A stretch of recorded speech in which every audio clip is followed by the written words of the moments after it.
for future relations. We are joined by retired U.S. Army 4-star General and Fox News strategic analyst Jack Keane. Sir, thank you for joining us on this Saturday morning. Greatly and always appreciate your insights. I just want to get your thoughts here as things are getting underway in overseas in Oman. Steve Witkoff is there, but the talks remain indirect. The president would like to see more direct talks, swifter action. Your thoughts on how things are going, if we can expect anything to come out of this? Well, first of all, we did expect these talks to be direct, according to the United States position. The Iranians are reporting that they were indirect, and what that means for our viewers is that we were not in the same room with the Iranians. We worked through an intermediary. We stayed our position. They carried it into the Iranians' room. They stayed their counter position. They carried that back out into our room. It's not in a way to do negotiations, obviously. So we'll get some clarification from the administration on what these talks really were about. And certainly the first talk is about what is the framework for discussion and what's the timeline. That's likely what this 2-hour session really entailed. But look, at our positions are about as far apart as they can be. The reasons why the Iranians are actually talking, because the supreme leader did not want to engage in any discussion whatsoever, is because I think they've come to the conclusion that the president is dead serious about supporting an Israeli-led, U.S.-supported strike on Iran to take down their nuclear enterprise if they don't voluntarily dismantle it. So the Iranians have agreed to talks. Obviously, we've had the first session. And I think what their position is going to be is they're going to want to freeze the program in place, something that they have done in the past. And that would keep it close to the threshold capability within a couple of weeks of having a nuclear weapon. They may give up some enriched uranium. They may give up some centrifuges. They likely will not give up any of their secret sites and their deeply buried sites.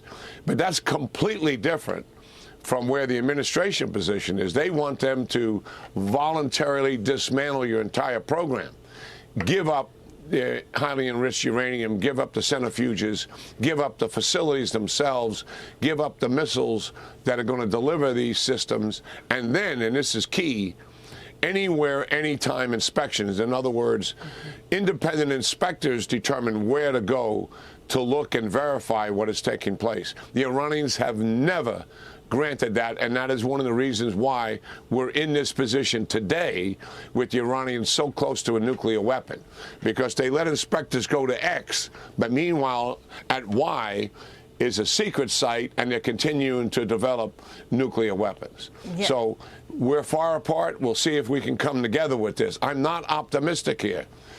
Because the Iranians do not want to give up their program, Molly. That's the reality of this. Yeah, I always like to talk to you and get your insights, but I'm rarely comforted.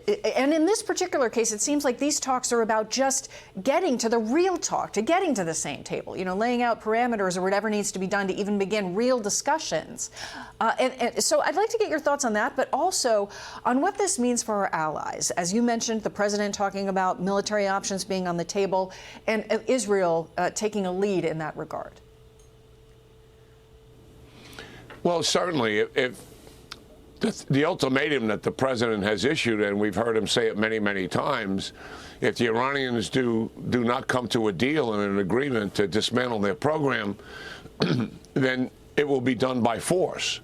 And that, I believe the Iranians have internalized that and accept that as a very real threat. It would likely be an Israeli-led air campaign supported by the United States. That would be the reality of what would take place here.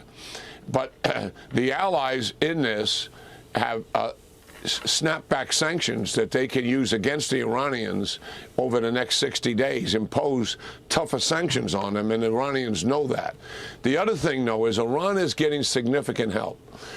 From February to March, the Chinese have increased purchasing Iranian oil, 80% increase in that purchase. So now China is purchasing Iranian oil, 90% of it. And that is helping to sustain Iran's economy. And obviously the Trump administration has some leverage here with China to go after them with secondary and tertiary sanctions. There's third parties involved in this as well to shut that down. they're purchasing somewhere in the tune of about 1.6 million barrels of oil a day. When the maximum sanctions were in place, by comparison, Molly, it was somewhere in the neighborhood of 200 to 400,000 barrels of oil a day the Iranians were selling. And then their economy was completely in the tank as a result of it. We got to get back to that. You are making great points about the allies that are involved here with the Iran situation. Greatly appreciate your insights. General Jack Keane, thank you so much. Always love to talk to you. Hey everyone, I'm Emily Campagno. Catch me and my co-hosts Harris Faulkner and Kaylee McEnany on Outnumbered every weekday at 12 p.m. Eastern, or set your DVR. Also, don't forget to subscribe to the Fox News YouTube page for daily highlights.